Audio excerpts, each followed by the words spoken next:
Okay, hello everybody. Welcome to the Lab's 2026 Call for Ideas webinar. Thank you for being here. Before we get started, just a few reminders for you all. This webinar will be available on demand afterward. We will send you the video link and slides. Today we will walk you through the Call for Ideas. You will learn about the lab process, selection criteria, and our priority areas and regions. If you have any questions, please type them in the Q&A feature on Zoom, not the chat. You will find the icon on the toolbar on your screen. And now I'd like to turn it over to Amanda Brasil, the Global Lab Manager. Hi, Amanda, over to you. Thank you, Annie, and hi everyone. Good morning. I'm very happy to have you all joining us here today. It's always for us really a big thrill and an excitement time of the year when we launch the new lab cycle, and seeing the growing interest in the lab is something that gets us all really inspired. So we're here today and we're very excited to help you refine and target your submissions to really ensure that the cycle can be as impactful as possible. And hopefully some of the tips and tricks we'll walk you through is also going to make your lives easier when applying for the windows. For those of you that are new to the Climate Policy Initiative, or CPI, the Global Innovation Lab for Climate Finance is one of the programs that we have within CPI. So we're the secretariat for this program. But CPI's broader mission is to assist governments, businesses, and financial institutions in achieving growth while tackling climate change. So we're global organizations and we have offices quite spread out. We have offices in Brazil, India, Indonesia, South Africa, the UK, which is where I'm based, and the US as well. So thank you for joining us here today, and let's dive into the agenda for the day. So our plan for the following hour is we'll begin by explaining how the lab works and how it helps transform climate finance ideas into actually implementable solutions. And next, I'll pass the word over to my colleague, Amandeep Singh, and he's going to guide us through what the lab is looking for 2026, outlining our regional programs. After that, we will discuss a few successful applications and address key questions from the application form. And after we're done with all this, we're opening up for questions. So we encourage everyone that has a question to send it through. You can start typing your questions right away in the Q&A box as they come to you, and we'll address them when we're done with the presentation. So with that, let me start by introducing you to the lab program. And I'll start by setting a little bit of the context on the climate finance flows. So if you know CPI before, it's likely that you have seen this in the past. But global climate finance flows reached an all-time high of 1.9 trillion in 2023. And early data that we're processing right now suggests it is going to pass 2 trillion in 2024. And that's real progress, and we're obviously very excited about that. But when we compare where we are in terms of where we actually need to be, there's still, 6.3 trillion that we should be mobilizing every year through 2030. So it's clear that there's still a massive gap there. And in order to mobilize these trillions that we need for a low carbon transition, it's still a major challenge, especially when we're thinking about emerging economies, which are also the ones that suffer and are the most vulnerable to climate impacts. So there's an urgent need for private investment to come help bridge this climate finance gap, right? So philanthropic and public capital alone is really not sufficient to cover all the needs that we have. And many times it's not cases that the capital is not available, but rather that it's just not really going towards the economic activities that we want to support. And that's related to the fact that a lot of investors in the private sector will avoid sectors and regions that they think they're a little bit too risky. And there are common barriers to these types of investments, like the small project sizes, revenue uncertainty, limited technical capacity, underlying risks related to the geography of implementation, and several others. But that's why the lab was created, right, in 2014. Our objective is to identify and design innovative financial mechanisms that can attract private capital for climate change mitigation and adaptation in developing economies. So the idea here is that these innovative mechanisms are going to do a better job at directing the capital from where it is to where we want it to be. And so far, we've launched 78 instruments. We supported their development. And when I'm talking about instruments here, to be a little bit more descriptive, we're talking about things like funds, facilities, guarantees, bonds, insurance, credit products, these types of things. And they all share this common goal, which is to leverage our limited public and general concessional capital to unlock private investments at scale.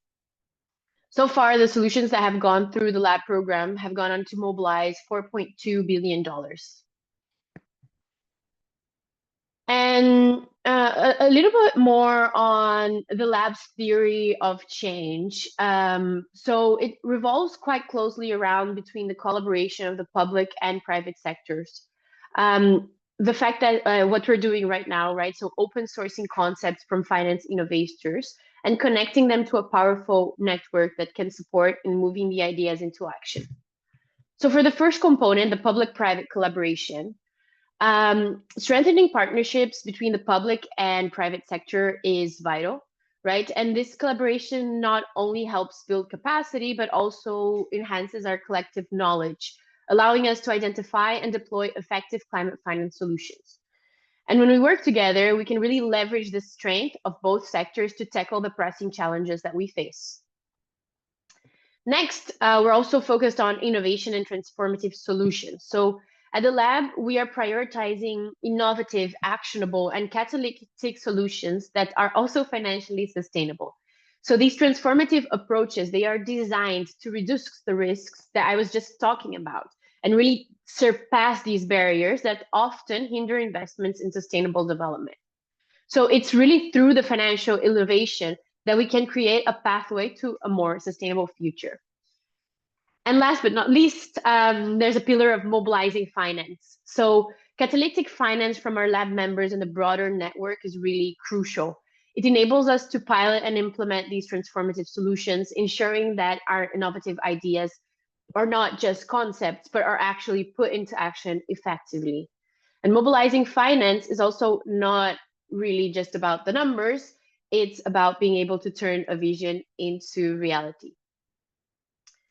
So the lab draws on its membership. We have over 100 organizations from governments, banks, insurers, project developers, development finance institutions, you name it. We try to have representation from across the capital spectrum. And members, they are not just there to observe the work that we're doing, but they're actively engaged in the program. So they are the ones that select the most promising ideas, and they work together with CPI and with the idea proponents to help design and pilot them through the lab process. And then behind the scenes, we have us at CPI, Climate Policy Initiative, acting at the Secretariat, providing the critical analysis that makes it all possible. So I gave you the big picture of the vision of the lab. I now want to go more into the details of how the lab really works. Looking at it throughout the year, right? So each year we run an open call for innovative investment solutions, which is what we're doing right now. And anyone can apply. So startups, entrepreneurs, funds, fund managers, public institutions, academics, nonprofits, NGOs. The list is very long, but basically anybody can apply.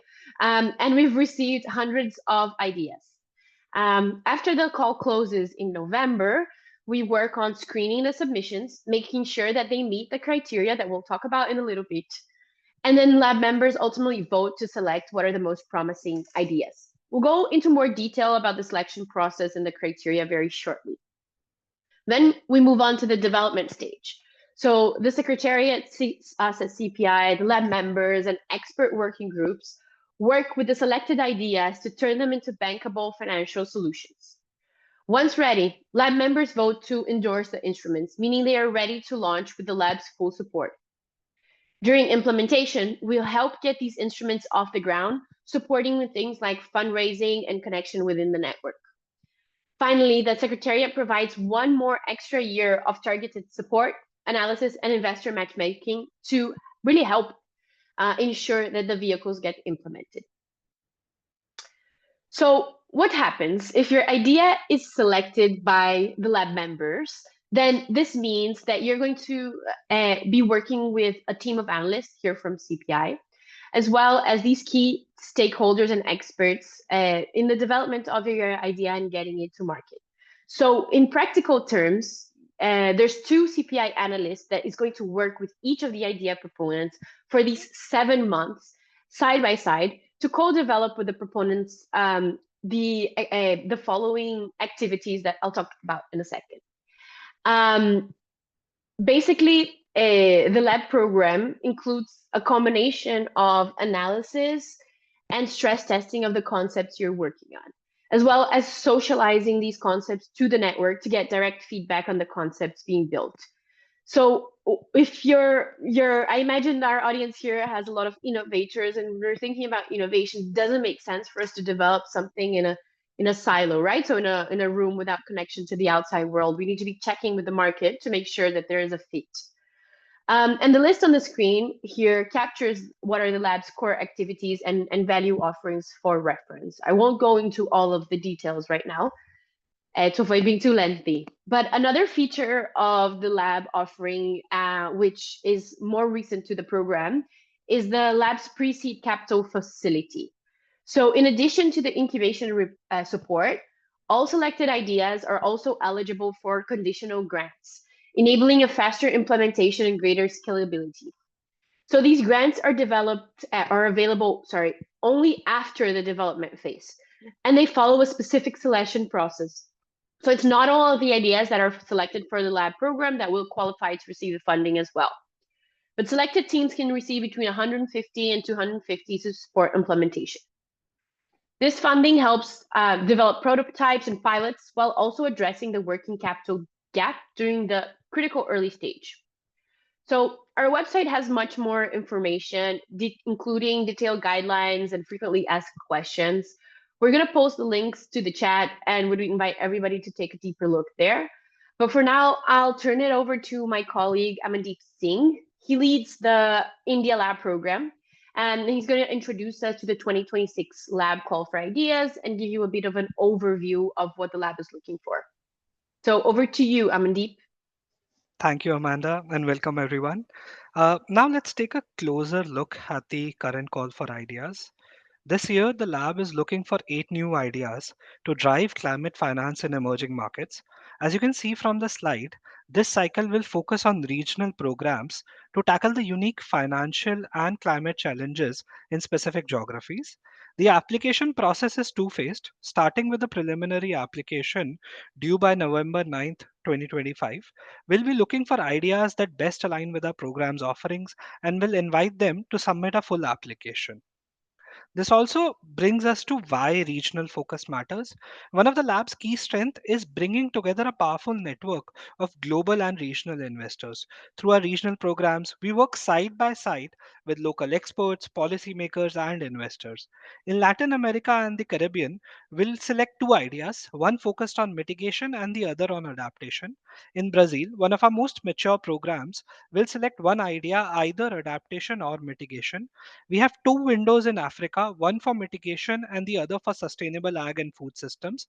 In India, another long running LAP regional program, ideas can focus on either adaptation or mitigation. In the Philippines, the focus will be on adaptation, and in the recently launched Asia Pacific window, we will have a mitigation call. Now, a quick guide on the type of solutions we're looking for: agriculture and food systems, which includes solutions to accelerate climate finance for the food and non-food agri value chain, from production and processing to consumption to waste management. Adaptation includes solution that aims to enhance the adaptive capacity and resilience of human and natural systems against physical climate impacts. Infrastructure risk enhancement, early warning systems are a few examples. Climate mitigation includes solutions that are reducing or preventing GHG emission into the atmosphere, such as renewable energy, low carbon transportation, etc. Cross-cutting or multi-sector ideas can apply under their primary target area. Globally focused ideas should apply to the regional stream that best fits their initial target. Now, coming to the lab application process, as I said, it's a two-phase application process. It starts with a call for ideas, which is the phase we are currently in. Applicants first submit a preliminary application due November 9th. After the deadline, the lab team will review all the submissions. High scoring submissions are then invited to submit a full application by mid December. These proposals go through a second review and scoring, and the lab team shortlists the strongest idea for interviews. Next, regional panel members meet, refine the shortlist, and select two ideas from each stream to move forward to the last stage. Finally, the global lab advisors hold the selection meeting to vote and choose the vehicles they'll be moving forward in the lab process. Now we'll talk about the eligibility criteria. We are looking for proposals that meet a few basic requirements. First, the idea must be a financial vehicle targeting climate relevant sectors. I could see already a couple of questions regarding this. In other words, we are looking for instruments that propose an investment or financing structure that helps mobilize capital for climate, either climate mitigation or adaptation. Second, the idea must target implementation in emerging markets. Specifically, it should focus on countries that are ODA eligible, meaning developing economies recognized by the OECD as eligible for the official development assistance. Third, we want ideas that focus on local context. That means they should respond to specific needs, policy priorities, or market gaps in the target country or region. Finally, proposals that can leverage existing regional networks, such as local investors, financial institutions, or implementing partners, are generally stronger and more likely to succeed. Now, who can actually apply to the lab? The short answer is, as Amanda said, almost everyone with a strong investment ready idea, and that which meets the eligibility criteria we just discussed. We welcome applications from individual entrepreneurs, public institutions, development finance institutions, private sector actors, and civil society organizations. To give you a sense of the range of the past proponents, these have included consulting firms, asset managers, fund managers, commercial banks, microfinance institutions, non-profit and project developers, and even startups and consortiums bringing together multiple partners. So the lab is open to diverse applicants as long as the team can demonstrate both the technical expertise and the financial know-how to bring their idea to life. It is equally important to clarify what kind of ideas are not eligible for the lab. We often receive applications from companies developing climate technologies or products. For example, data platform to help with disaster risk modeling or a renewable energy startup. These are great and much needed, but they're not eligible if the idea is simply about selling a product or a service. What the lab looks for are financial instrument, not technologies or implementation projects. So for example, a startup building sustainable cook stoves would not be eligible. But if that same startup proposes to create a fund that offers short-term loans so families can afford these cook stoves, that would be eligible. The same goes for nonprofits. A nonprofit distributing grants to farmers for climate smart tools would not be eligible, but one creating a fintech platform to make regenerative ag businesses more bankable alongside a debt fund to invest in them. That's the type of vehicle the lab can support. In short, the key distinction is we support financial mechanisms that unlock private capital, not projects or technologies directly. Now, how the ideas are selected? Lab ideas are selected based on a set of key criteria.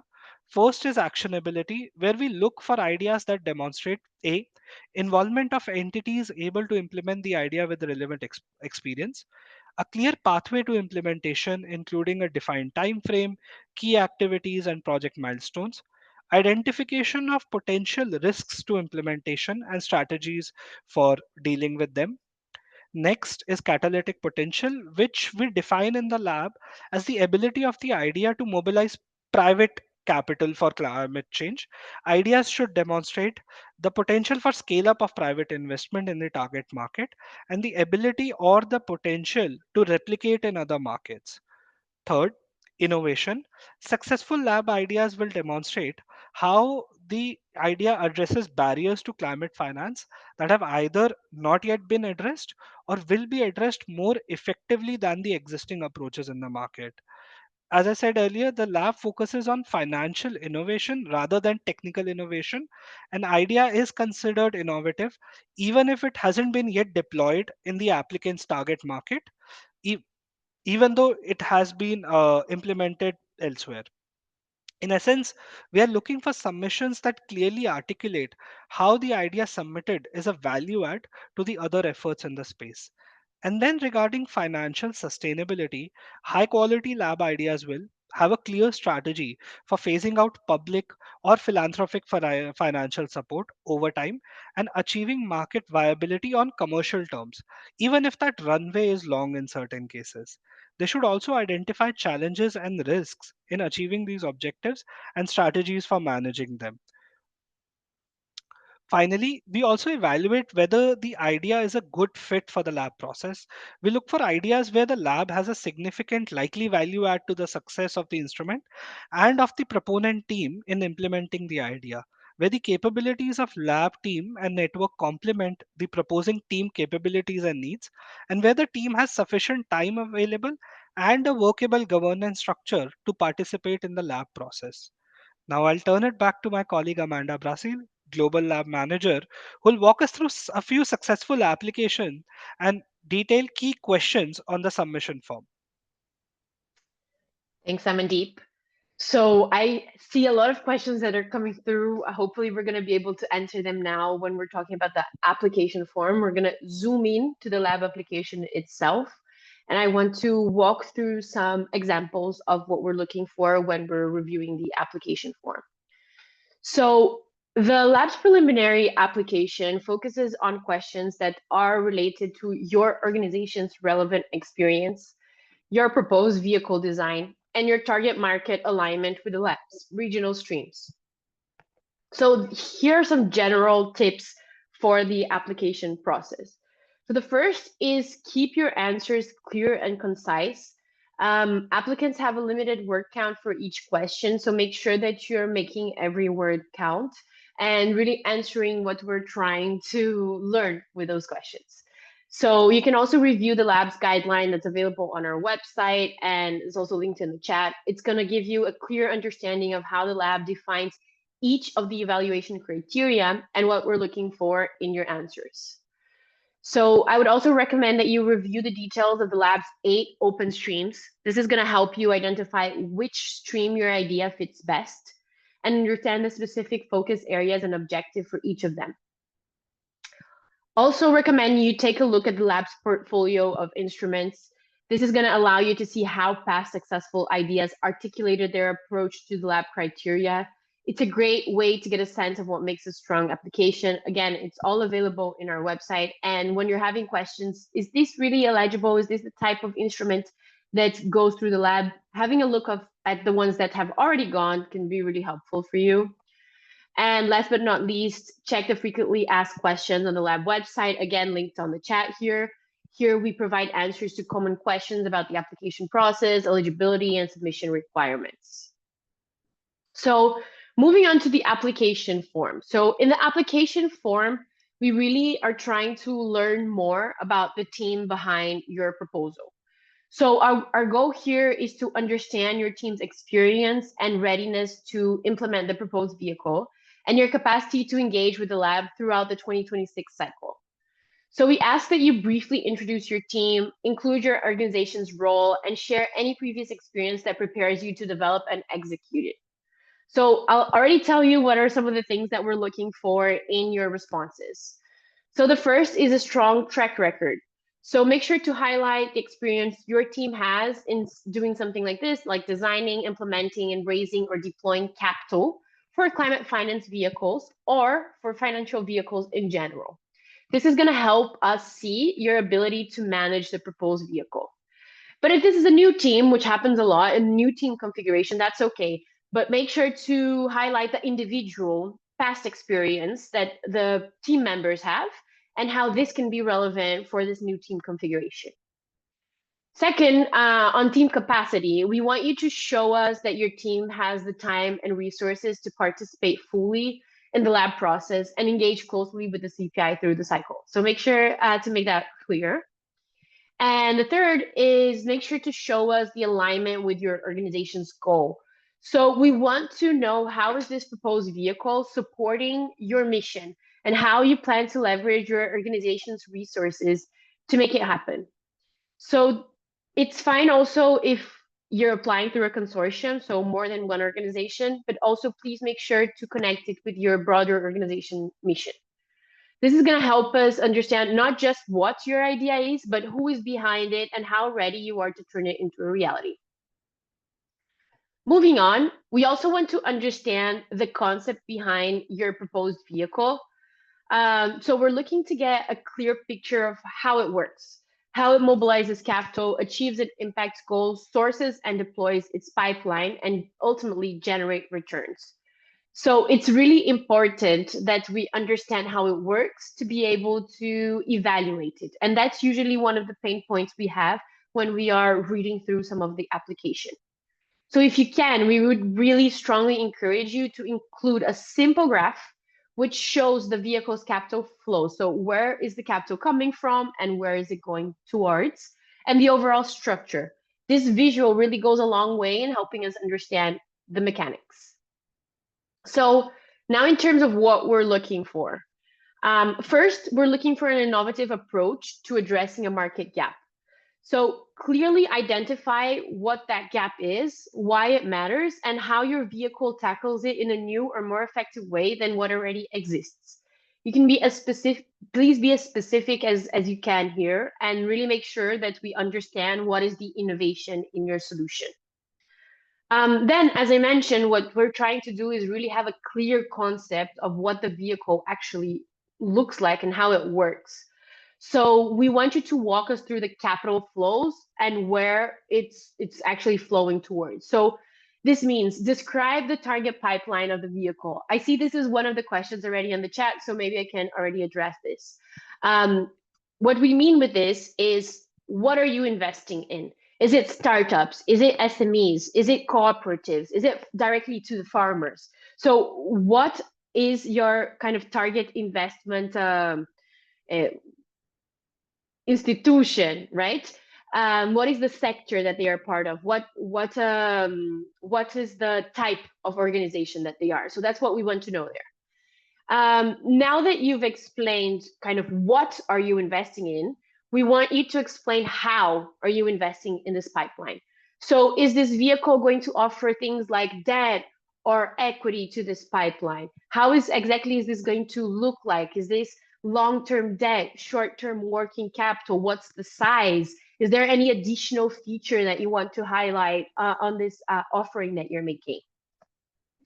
Then, now that you've explained what you're investing in, how you're investing in this thing, we want you to explain to us how will this activity generate sufficient returns to pay back your investors. So essentially, what are the revenue sources from your vehicle? It can be things like the interest rates that you'll charge on your loan. But if you're investing through equity, it can be things like the increased valuation of a company. It can include components like carbon credits, other types of credits. But what we want to know basically is, how are you envisioning that this money is going to get back to the investors that originally invested in your vehicle? And then finally, our last question is, if you plan on using any de-risking mechanism, like a first loss, a guarantee, a technical assistance, we ask you to please explain this to us and exactly what are the risks that you're trying to mitigate with them. So we understand these questions are quite technical and that the lab program is focused on instruments that are early stage. So we don't expect you to have this all figured out. It's fine if there's still open questions. Like, for example, you know what you're investing in, you know how, but you still are thinking through de-risking mechanisms and you're still thinking about potential revenue sources. That's fine. We're not close to that, but we will ask you to please let us know that this is the case.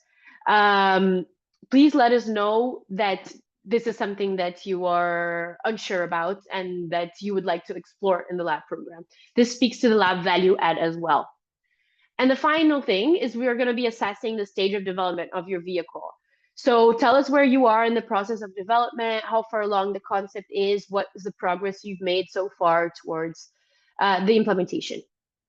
So for the 2026 cycle, the lab is organized by regional programs, as my colleague Amandeep walked us through.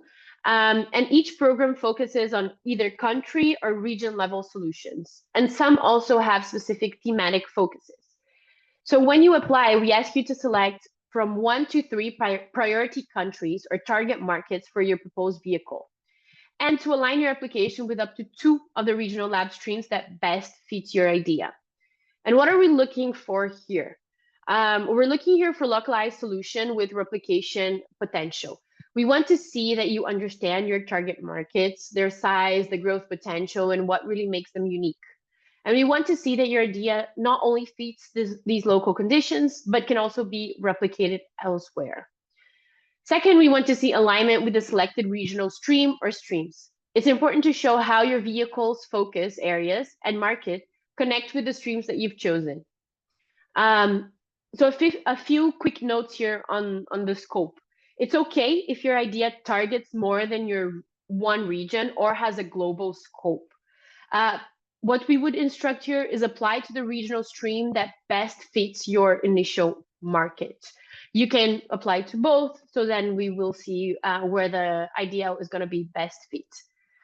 And the next tip here is B is specific. So you can apply to up to 2 streams, but if your idea is primarily focused on Brazil or India or Philippines, please only select the Brazil, India, or Philippines stream, not Latin America or Asia Pacific. It's better if you can be specific. But if you have a regional approach, then do make sure to check APAC or Latin America.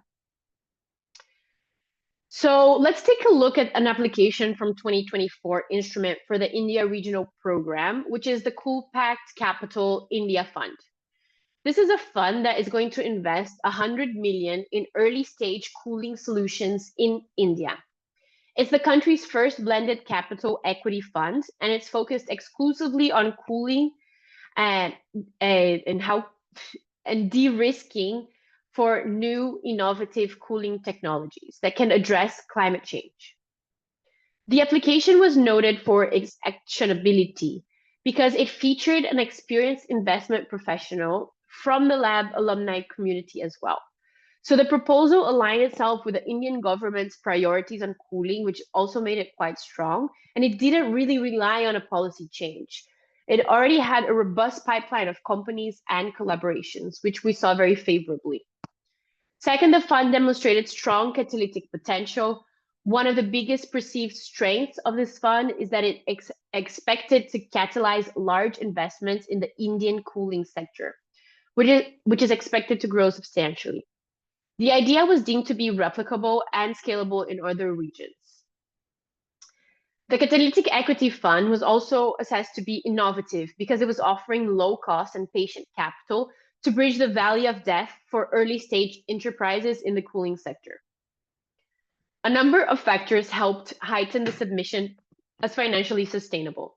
The fund's long-term sustainability is anticipated due to the proponent's expertise in financing MSMEs and startups, as well as the organic growth of cooling solutions in India.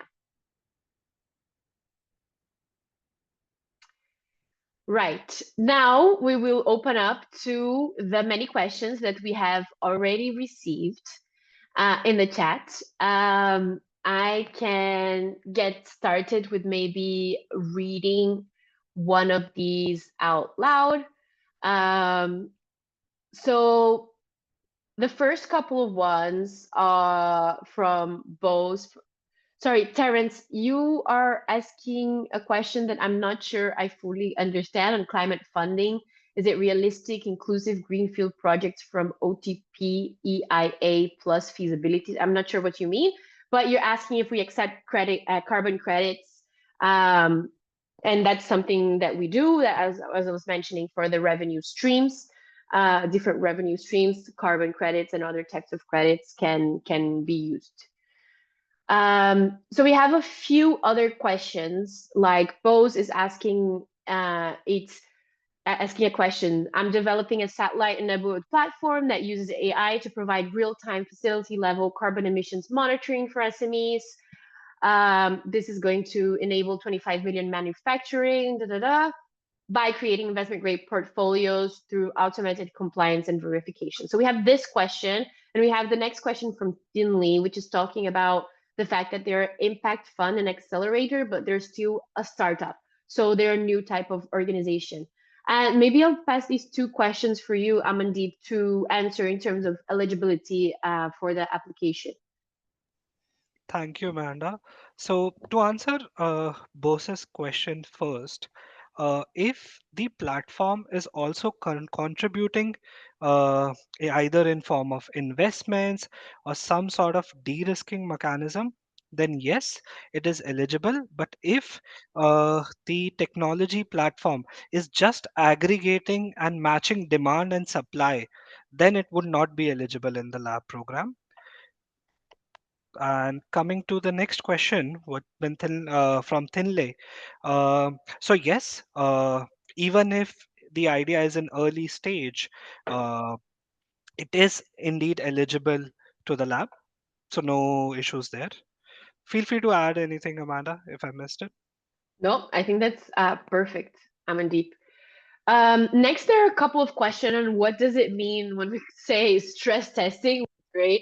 Andrea's asking, what does it mean? Mari is asking that a lot of what they're dealing with is category development, systemic solutions that have long testing cycles. That is very true, and that is the same that what we see for the lab program. So when we're talking about stress testing, and this is why it's important and why we're going so much back and forth of what is eligible to apply to the lab, we're talking about a financial vehicle, right? A financial structure. There can be components to it that are newer. So maybe we're talking about a component of biodiversity credit, or there's an idea a new strategy for de-risking and involving different types of stakeholders. What we're going to try to do while we're stress testing is, one, think of the assumptions that you have and basically check with the market if they make sense. What does this mean? If we're thinking about how you're going to structure, how the capital structure of the vehicle is going to be, so how are you going to blend the different types of capital? What is the type of capital that you're going to go out to market to raise? We'll be checking with people in our network and getting their direct feedback in terms of, is this something that would be fundable or not? Oftentimes we see structures that require a high level of concessionality and they're expecting DFIs, for example, to step in.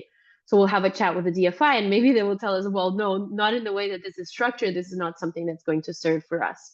So we can stress test, for example, the capital structure. We can stress test the pipeline, meaning what are you investing in? Are the economic activities that you're investing in interested in the investment that you're trying to make in them? So that's another thing that we can stress test. More broadly, we can stress test the financial model, right? So what are the sensitivities of this model? How is this model going to react in different situations of high risk or of distress, of higher default rate in kind of different scenarios? So this is essentially what we're doing. There is a structured process that all of the ideas follow. And that's what we mean when we're stress testing, where we are verifying different components and elements that kind of come together to build these ideas. And Mari, we understand that some of these innovations, they have a longer cycle than perhaps the lab program. And what we try to do is learn a lot from our portfolio. So you are innovating and creating something new, but usually that components of this new solution might be something that we have been exposed to before in previous cycles of the lab program. So we'll try to always kind of bring this implementation lens as well to try to, obviously there's limits to what we can test, but to address it as the best way possible. Moving on to our next question, I'll give this one over to Amandeep. I know we have a lot of questions here, so just to make sure I'm not skipping any that are super interesting, I'm not sure if there's any particular question that you want to start answering, Amandeep. I think we'll go in the order they came in. Okay. So, but I'll be brief. So, Aisha has asked if a company has received a TA grant and done the proof of concept stage, how does the lab support change? It's great that you're receiving support. So, we'll be interested in understanding what are the questions that still needs to be answered, what are the challenges that are still there, and how do you expect the lab support can contribute there? What is the additionality of the lab?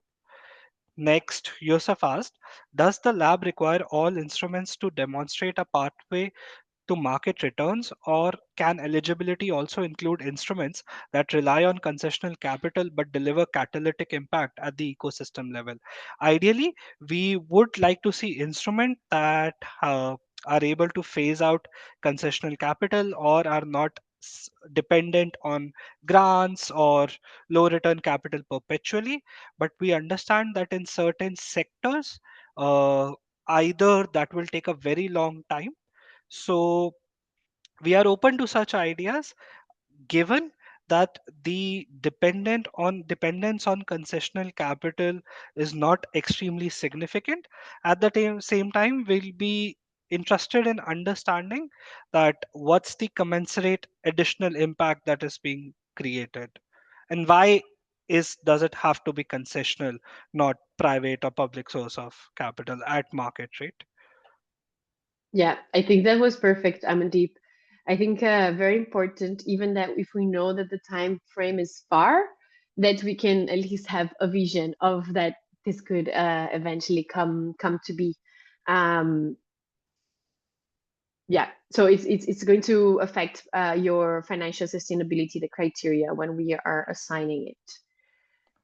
So for the next one, Kimati is asking if multiple entries are allowed during this call. Can an organization lead on one entry and be a partner in another one? Yes, that's not a problem at all. Please do apply with all the ideas that you have. We are going to be checking, the different progress of your idea and the alignment with all those criteria. So if you have bandwidth to apply to more than one, and if you think all of the ideas that you're working with could be a fit with the lab, then yeah, go ahead. Then A Cheng is asking, what happens if one idea in Africa is covering sustainability, but not in the food and agri-systems category? So we have 2 slots for Africa. One necessarily needs to be on the food and agri-systems. So that's kind of earmarked for that. And the other one, any type of mitigation focused solution could be applicable. So anything that's collaborating with reduction of GHG gas emissions. So if that is the case, just apply to that one rather than the food and agri systems stream. So the next question, I'll maybe combine because I'm seeing them from Olivier. He's asking, where do nature-based solutions such as agroforestry and mangrove restoration fit, since they can tackle both adaptation and mitigation? And Ravi Gupta is asking, does nature-based sector also fit under climate mitigation, forestry, or mangroves? I don't know if you want to take that one, Amandeep. If not, Sure. So, as you said, nature-based solutions like agroforestry, mangrove restoration, they fit under both adaptation and mitigation. So I would recommend that the first filter would be selecting the stream which fits your regional geography the best. And since certain regional streams are open to both adaptation and mitigation, you can definitely apply there. And yeah, since the idea is eligible at both streams, I don't think you should face any issues. And Ravi asked that does nature-based sector also fits under climate mitigation, forestry or mangroves? It does.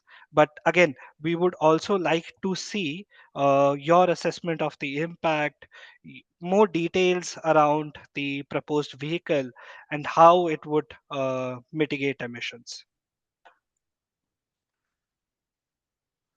So much. Great. Yeah. Sorry, my cursor was jumping. Soba Chakrabarti has asked UN agencies. I am assuming where you're checking whether UN agencies can apply. Amanda, would you Yeah. like to answer that? Yeah. So both Soma and Paula had a similar question. We can answer both of them together. So can UN agencies apply for this, or is it only focused on NGO? So yes, UN agencies can apply. As we mentioned previously, we don't have a restriction in terms of who can apply. What is important here, though, is that we're going to be assessing you for actionability. So actionability is your capability to implement the solution that you're developing. In the past, we have worked with UN agencies, but if you're developing something within a UN agency, I will already flag to you that it would be important that you really make sure to highlight how is this going to be able to be implemented, because it's not necessarily within the mandate of UN agencies to implement these types of solutions. So if it is for yours, or if you're working in a collaboration with somebody else, please make sure to highlight that to us, as that's going to be really important. Okay. And maybe just more broadly, since I spoke about collaborations, I can also add here that consortiums are more than welcome. I think there are a few questions on working together with different teams and how that goes about. Definitely, you can apply together with another organization. Again, we're going to be assessing actionability here. So if you've worked together in the past already, that's a strong fact for you to present to us. If this is a new collaboration, then maybe that's something that we will want to investigate a little bit more. But that's also fine, and that's accepted as well. I think Abhishek is even asking if, oh, sorry, the cursor went down, if consortium members can be changed during the proposal stage. That can happen. But I think this, if we're thinking about the actionability and what we're going to be assessing you on, it could perhaps give an impression of not a very stable application if you're changing consortium partners during the application stage. So maybe something for you to think about. Amandeep, I see that maybe you're interested in answering our next question. So are the grant sums mentioned equivalent to cash payments to the applicants to refine and launch their ideas, or is it delivered as in-kind support through TA by the lab? Great question, Andreas. Maybe you want to take that one? Sure, Amanda. So, Andreas, the lab provides technical assistance. Once the instrument gets selected, the lab analyst team works hands-on with the proponent teams in refining and developing the idea. The selected lab instruments are then eligible for the pre-seed facility where the grant support is provided. And to specifically answer your question, the grant support is working capital support to be used in capitalizing the instrument, but not to directly, sorry, what I wanted to say, not to directly capitalize the instrument, rather cover the costs associated while arranging funding. I hope I was able to answer your question. So I'll move on to the next question. Yosef has asked, when assessing innovation, does the lab only prioritize first of its kind instruments, or can differentiation through scope, specificity, or integration into wider strategy also qualify? We do not seek instruments that are entirely novel or are first of its kind, though that is also nice to have. But if your instrument is able to solve barriers, either additional barriers or existing barriers in a more effective way, or is able to complement already available solutions, you're more than welcome to apply. Please chime in, Amanda, if you'd like to add anything. No, I think this is perfect. I'm trying to skim through the questions and see if we can group some of them together to make sure that we address the most that we can. So there's Go ahead. Yeah. one question here that I'm getting like that's 2 likes. So I'll go with this one from Bernard, which is how much time do you expect the initial application process will take? How many applications do you expect for this round? That's a great question. So the initial application, from your perspective on how long it's going to take for you to fill out the application form, it's going to vary. If you have already the answers to the questions that we're asking, then that could be quite fast. I would estimate like 1 hour. But if there are components of your questions, or if you're working with a consortium and you need to go back and forth and align a little bit on that, then it can take a little bit longer for the preliminary application stage. Then we have the full application stage that it's going to be a bit more extensive. And again, it can vary quite a bit, but I'm going to estimate again there for an hour and a half to 2 hours more or less for the application. And if you're trying to do a really good job and kind of be thorough and all of that. We will only invite select applicants for the full application round. So the only opportunity, like the open call, is right now. How many applications do we expect this round is a very good question that I'm not sure I have the full answer to you. The applications to the lab program have been growing quite a bit each year, especially with the launch of the pre-seed capital facility. Some of the indicators, like for example, registration to these events, are signaling to us that we're having a little bit more interest this year than in previous year, and we would expect somewhere in the range of several hundreds of applications. So let's see. There's Bernard also has three three likes here. How much days per month do you expect a successful team to spend on this? So if that answer is also available in our frequently asked questions. So once the lab program starts, so the 7 months of stress testing, we would expect either 1 to 2 people half around half of full time of one person, right? So what this is going to mean in practice, you're going to have at least a weekly call with the lab analysts. You're very likely going to have 1 or 2 bilateral conversations with the network plus per week, but you also might be working on different aspects of the analysis. So you might also be required to share information of what you already have developed with the team, so that we can also advance on some different parts of the process. So with this, I'll pass it over to you, Amandeep. Hopefully, I have given you some time to screen these questions and try to group or address the most of them as possible. Sure. Yeah. So Mary has asked, what if there is no specific sector thesis, but actually an innovative systemic financing and investing solution dealing with postmodern portfolio theory? I'm really sorry, I'm not familiar with the theory and I do not fully understand your question, but we are not looking for any specific sector.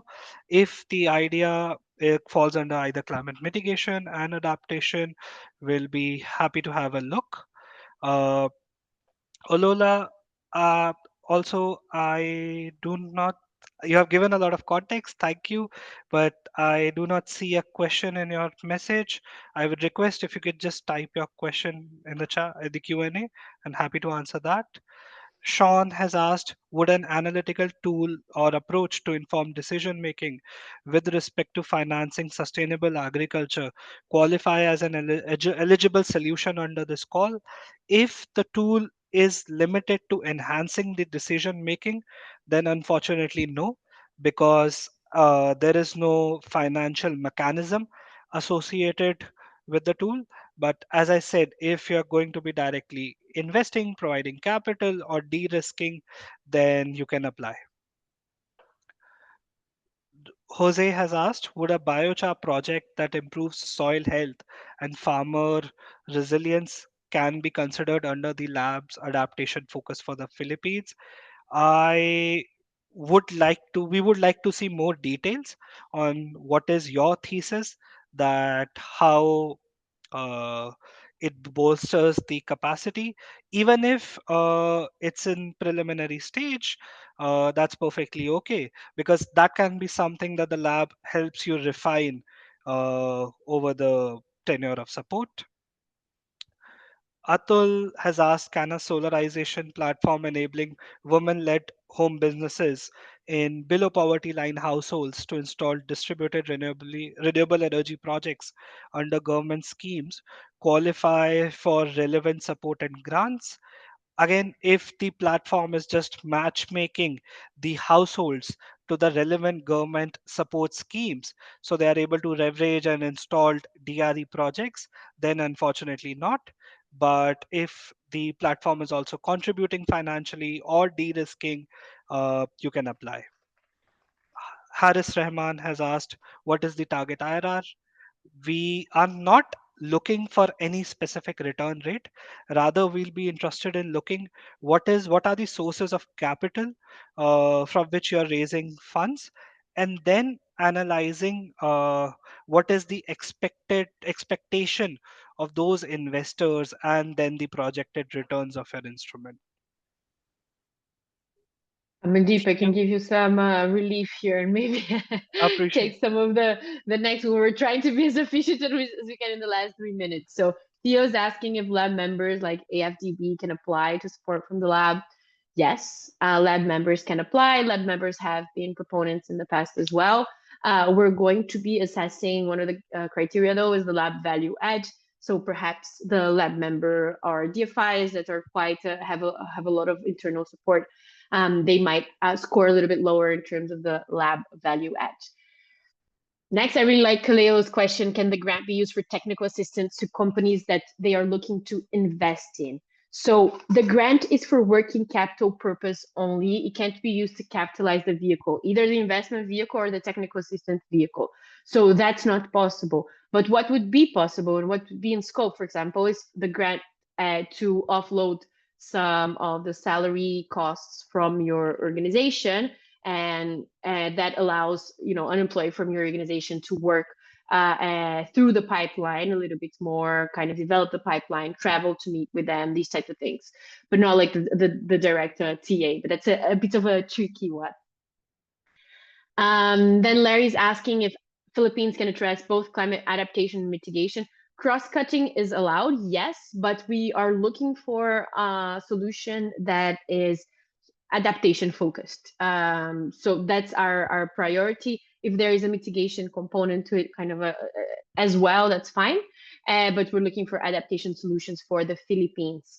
But we also have the APAC mitigation. So if you're looking for a solution that is in mitigation, Philippines would be in scope as well. So just apply to that one. We're having a question of, can university institutions like universities apply as partners? So that's a good one. Again, there isn't any restriction to who can apply, but I'll be very transparent with you with how this is going to react on your actionability. We don't discriminate, like this organization is not allowed to apply, but we're looking for organizations that can implement. Typically, universities are more research focused and not implementation focused. So if a university is, for example, partnering with another organization, like if you guys are familiar with the Restoration Seed Capital facility that's managed by Frankfurt School and UNEP, that's something that's quite actionable. It's a vehicle that's out in the market and can be done.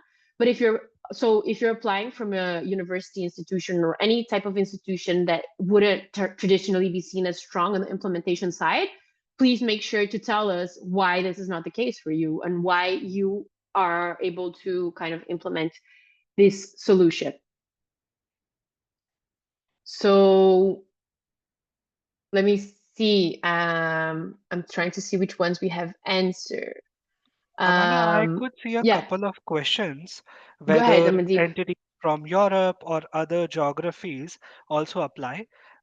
Yes, they can, but the instrument should focus on emerging markets, uh, which are eligible for ODA.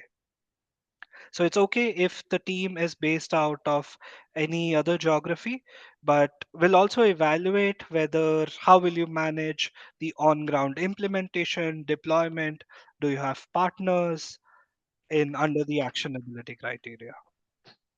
I hope I was able to answer a few questions with that. Great. Yes. Then we have a question from Imeric. Examples of fintech platform ideas that have been selected in the past. So I'll tell you my recommendation for you to take a look at the website on the Amazon Food and Forest, developed by Impact Bank. It was developed by a fintech. Still, the solution is within the fintech. It's a bit of a debt fund. And this year we're working with Carbon Neobank. The report is going to be out very soon. So maybe take a look at that as well. So that would give you some inspiration. So Gary is asking, how many alignment does the proposal need to have with the alumni member of the lab works activities? Or should we perhaps prioritize 1-3?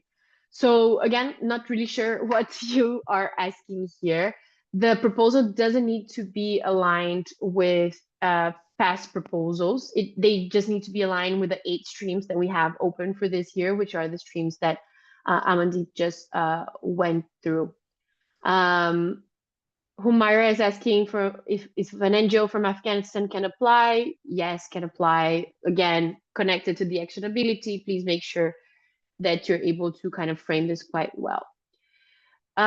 Is a focus on waste infrastructure related finance instrument to crowd in private finance eligible within the call? Yes, that seems exactly like the types of solutions that we work with. And now I'll pass it to you, Amandeep. Amandeep, I see you've tagged a question from Ravi. Maybe you want to take that one, or whichever one you want to take. Sure. So Ravi, yes, nature-based solutions are eligible under the mitigation stream. The industrial projects were just an example, but again, I would suggest that you highlight how your specific vehicle, specific instrument will reduce emissions. But yes, to answer, it is eligible. I'm really sorry if I'm butchering your the pronunciation of your name, but Kuabinan has asked, is it possible to submit an idea for a feasibility study for carbon credit project? If I understood your question correctly, whether the lab support can be used to finance the feasibility study, then no.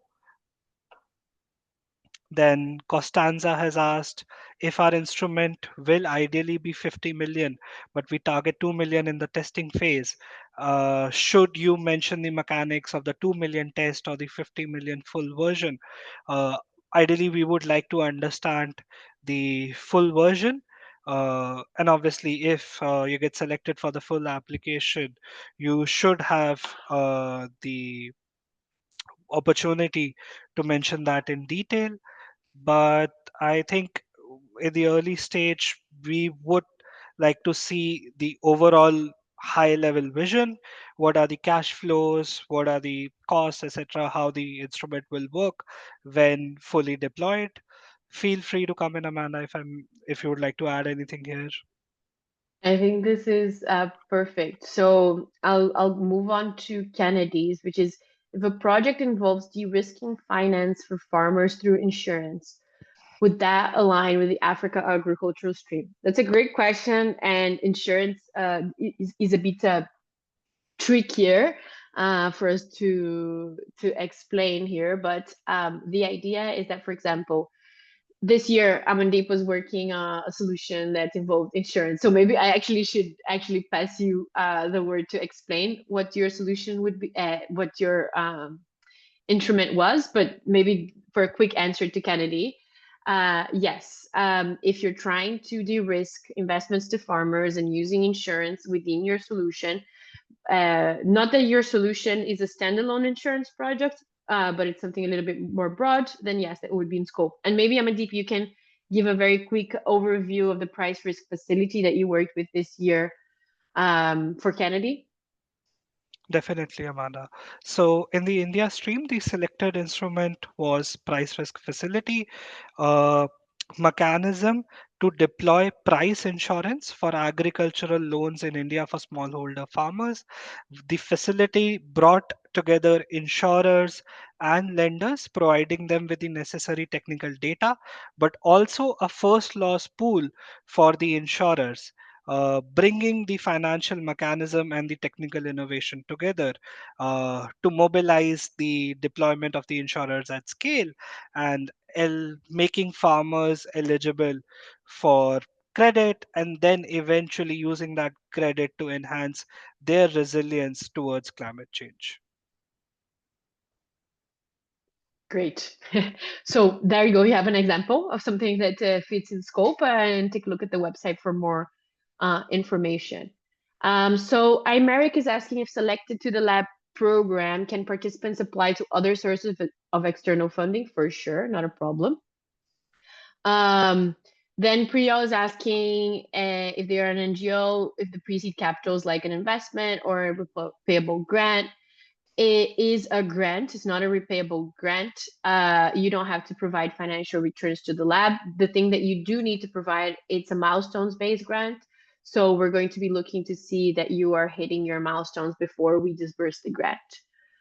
Then Alfaxer, I'm not sure if I'm pronouncing this correctly. Sorry about that. But what does it mean? The project has to be regional. So again, Amandeep mentioned this before. The project doesn't need to only be regional. We are still going to work with solutions that targeting a global scale. So two big distinctions here. One is that refrain from submitting project proposals to the lab. We're really looking for financial vehicle, financial mechanisms and structures. If they are global, that's not a problem. That's okay. But I think Constanza's question was already thinking about, this initial deployment and the vehicle at scale. Almost always when you're going to have to do an initial deployment, you're not going to target a global mandate. So you're going to have a few geographies that you're most familiar with, that maybe you've worked with in the past.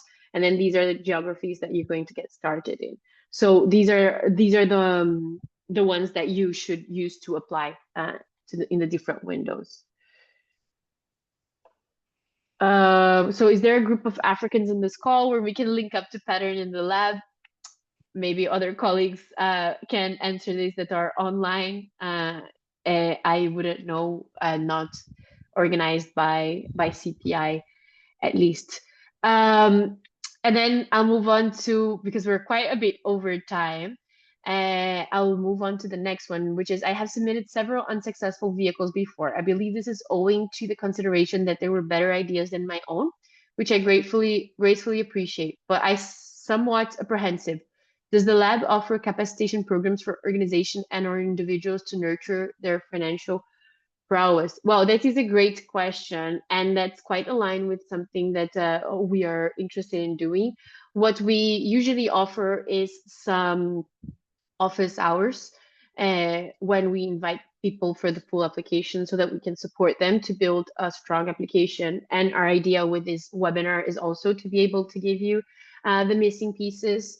What we can do as well is if you let us know what were the vehicles that weren't selected before, we can maybe provide you with a little bit more targeted feedback on what were the issues with that.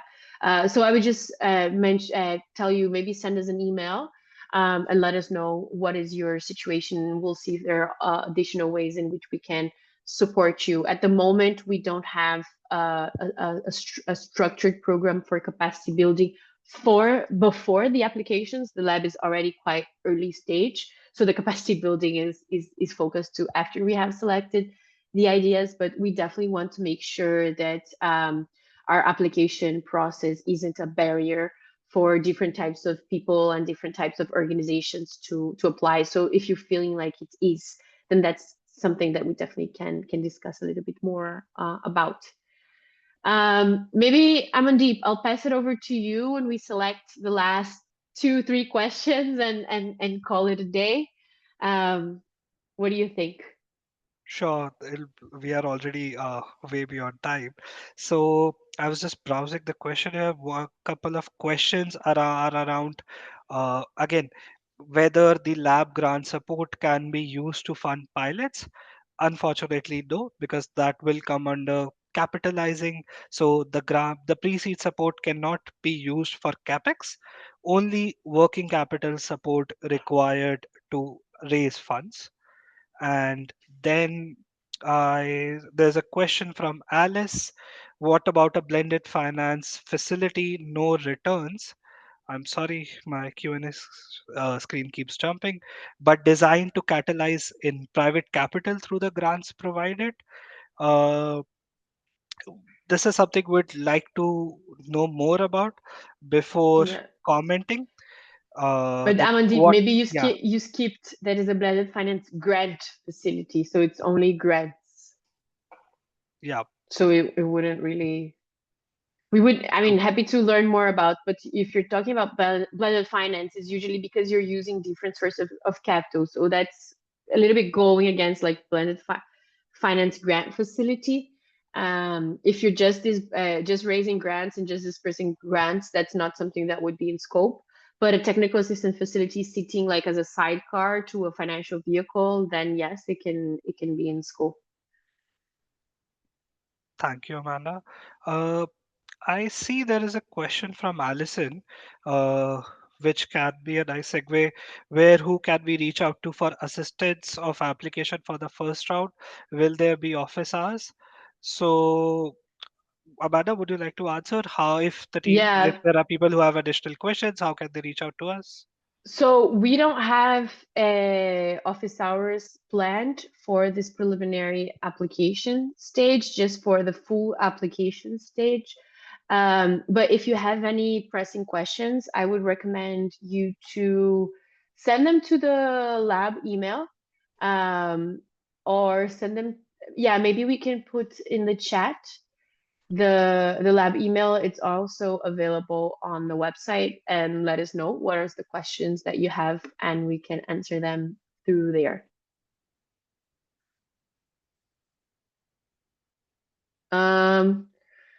I think yeah, great. We have the email on the chat. So for if anybody has any additional questions, we're also going to be hosting this webinar throughout the day, in different time slots. So you're also welcome to join any other webinars. The content shared is going to be the same, but obviously the Q&A will be different.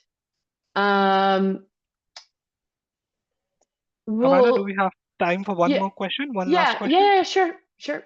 So Manan has asked, what if your ideas stream, climate mitigation, climate resilience, does not exactly match with the expected stream for your geographic zone? So for example, in Philippines, if the focus is on mitigation rather than adaptation, then if the idea has zero positive adaptation outcomes, then unfortunately we will not be able to consider that in that stream. But obviously that fits under the APAC mitigation. So I feel like there should be ways in which proponents can apply, either in a specific country or the broader regional programs. And maybe the last thing that I'll answer, because the questions just keep coming and they are good. Yeah. But I see a question from Anna in French, which, pardon, but I will not respond to in French because I cannot speak French. But the question is, I think it's saying that they don't understand English and is it possible to contribute in French? This is super relevant question. You were totally in the right for asking this. However, the lab program at the moment is conducted mainly in English. That is because we need to collaborate with all the different types of organizations that are part of our membership, and this means that we have people from a lot of different nationalities and a lot of different regions, and we have our working language as English. um, we can provide some light touch support if it's just a matter of how you want to frame certain things. So if you can understand the language, but maybe there are certain gaps. But unfortunately, at the moment, if there's no fluency at all in English, it would be quite challenging for you to participate in the lab program. Mohammed is saying, please discuss my question. And I'm looking for the question. Okay, maybe we'll close with this one. I have an idea, farmer in Pakistan using Deal engine to run tube and lift water, so on. They're expensive this way, farmers save half money. System will free 100% to farmer. This way, my company and farmer both will earn. Will this idea be able to apply? So if you have a company and you're working with farmers and you have a specific project for using a different engine, which is what I'm understanding, that this engine is more efficient. This is great, but this is not a financial vehicle. It needs, for it to be able to apply to the lab again, it needs to be a financial vehicle. And there are a lot of questions coming through, I think with yours, but all throughout the Q&A that we got of, is my idea eligible? Is my idea eligible? Please take a look on the Q&A and the frequently asked questions, how we define a financial instrument. Take a look at some previous lab proposals in the portfolio if you're not sure what a financial vehicle is. But usually if this is something, this is a nomenclature that is not familiar to you at all, then perhaps this could already be a bit of a flag to raise that this very likely isn't a financial vehicle. So I think with this, we can close. I'm just seeing Sammy is asking us to answer their question as well. Blended finance to mitigate non-revenue water be considered. I don't know what you mean with this question, Sammy. I don't know, but a blended finance vehicle focused on water, yes, it would be applicable. I would see this generally, most of the water focused or wash focused solution tend to be adaptation. But yeah, maybe with this, I can close this. I'll give you the opportunity, Amandeep, to see if there's, I mean, we've already extended 18 minutes here. If you want to answer anything further, do that now. Or if not, yeah. I think we have answered most of the questions. We can end this. Excellent. Then, yeah, thank you everybody that has joined. Thank you for everyone that has stayed with us so far. The questions sent through. Hopefully we were able to answer your questions to the best of our abilities. If you have any other pressing follow-ups, do send us an email, and we look forward to seeing all your applications trickle in when we close our call for applications in November 9th. So yeah, once again, thanks again very much and have a nice day.